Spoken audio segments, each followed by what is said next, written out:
For this RAM, the target code is P0138. In general diagnostic terms, P0138 may point toward a high-voltage signal concern in an oxygen sensor circuit. The truck may only have the MIL on, or it may show drivability or emissions-related symptoms depending on what is actually happening. Possible fault areas can include the sensor signal circuit, wiring or connector problems, ground or heater-related issues, exhaust or fuel control conditions, or the PCM's interpretation of the signal. One important pause before testing. The code label and the test path here do not line up cleanly. The step-by-step path is for an evap purge performance problem using the fuel tank pressure sensor and purge flow monitor. Confirm the exact DTC path before applying these evap tests to a P0138 complaint. If the correct lookup does point you into this purge performance path, understand the logic before chasing parts. The purge flow monitor watches the fuel tank pressure sensor and looks for tank vacuum to increase as purge flow increases, then decrease as purge flow is reduced. For purge performance diagnostics, the fuel tank pressure sensor is the key feedback input. The SM switch is not used to diagnose purge performance itself. Broadly, this path is separating a 5-volt supply problem, a vacuum leak or restriction, a restricted purge or canister line, a purge solenoid problem, or a fuel tank pressure sensor problem. Where the purge solenoid hand vacuum check is used, the amount called out is to apply approximately 10-15 in Hg. Before relying on the purge flow result, make sure the operating window makes sense. This monitor is gated by battery voltage above 0 volts, fuel level is between 12% and 88%, ambient temperature is between 4 degrees C, 39, 2 degrees F, and 35 degrees C, 95 degrees F. An engine run time since start is less than 30 minutes. The fault logic is based on the PCM seeing too little change in fuel tank pressure during the purge ramp-up or ramp-down portions of the test. First, turn the ignition on, read the codes with the scan tool and record them. If there are active or pending purge solenoid control circuit codes, or small or large evap leak codes, handle the applicable diagnostic path first.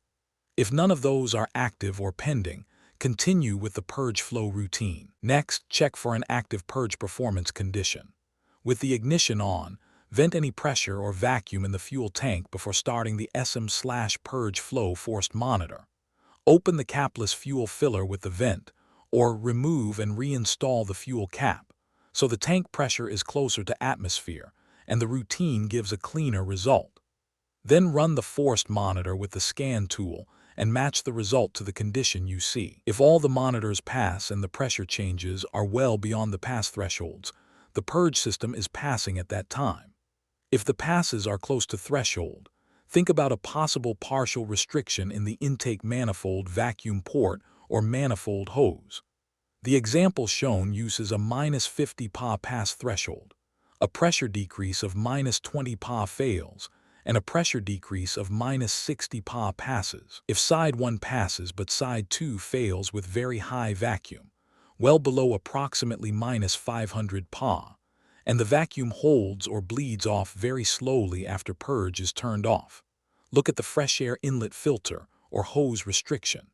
If removing that restriction path does not bring vacuum back toward approximately -500 Pa, the SM internal vacuum vent valve may be stuck closed. If side 1 or side 2 fails and the fuel tank pressure reading changes little or not at all, use the large leak result to decide whether to inspect the canister and tube side first, or continue to the fuel tank pressure sensor check.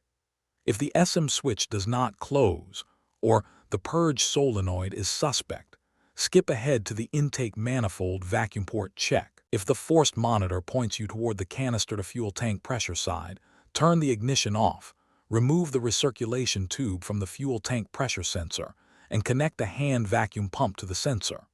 Watch the FTP sensor reading on the scan tool while you apply vacuum. If the FTP value changes, the sensor is responding and the restriction is in the canister tube, recirculation tube, or multifunction control valve area. repair that restriction. Then run the SM/purge flow forced monitor again to confirm the system is repaired. If the FTP value does not change, continue to the 5-volt supply test. Now check the fuel tank pressure sensor supply circuit. With the ignition off, disconnect the FTP sensor harness connector. Turn the ignition on and measure the 5-volt supply circuit at the FTP sensor connector. The voltage should be between 4.9 to 5.1 volts. If it is in that range, check for good pentaterminal contact at the sensor connector. If the connector checks out and no terminal issue is found, replacement of the fuel tank pressure sensor is the supported next move in this path, followed by another SM/purge flow forced monitor to confirm the repair. If the voltage is not between 4.9 to 5.1 volts, repair the 5-volt supply circuit for an open or high resistance, then rerun the forced monitor. Keep in mind, if that 5-volt supply is lost, the sensor signal can stick mid-range, and the PCM may not see the FTP signal change it expects during purge operation. If the path sends you to the vacuum side, start at the intake manifold port. Remove the manifold hose vacuum line at the intake manifold vacuum port and inspect inside the port for restriction or blockage from flashing or carbon buildup.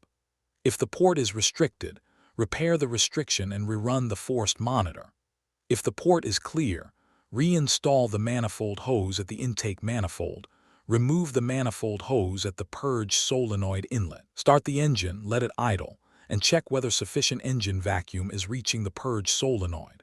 If vacuum is not sufficient, repair the broken or plugged manifold hose, then verify with the forced monitor. If vacuum is sufficient at the inlet, turn the ignition off, reconnect the inlet hose, remove the outlet line that leads toward the evaporative canister, connect a vacuum gauge to the purge solenoid outlet, and start the engine. Let it idle long enough for the purge solenoid to cycle on, then check for sufficient vacuum at the outlet. If outlet vacuum is present, inspect the purge tube for damage, including broken, disconnected, or plugged sections, then rerun the monitor. If outlet vacuum is not present and the connectors check out, replacement of the purge solenoid is supported by this path, followed by the forced monitor to confirm the repair. A restriction can still reduce purge flow even when a vacuum reading is present. So inspect the manifold port and manifold hose closely instead of judging by vacuum alone. Takeaway: do not force an evap purge performance routine onto P0138 unless the code lookup confirms that this is the correct path for the vehicle. If it does, follow the purge flow result, verify the FTP sensor response and 5-volt supply, then work the vacuum path in order and confirm the repair with the forced monitor. For more diagnostic training, visit stepdiagnostics.com.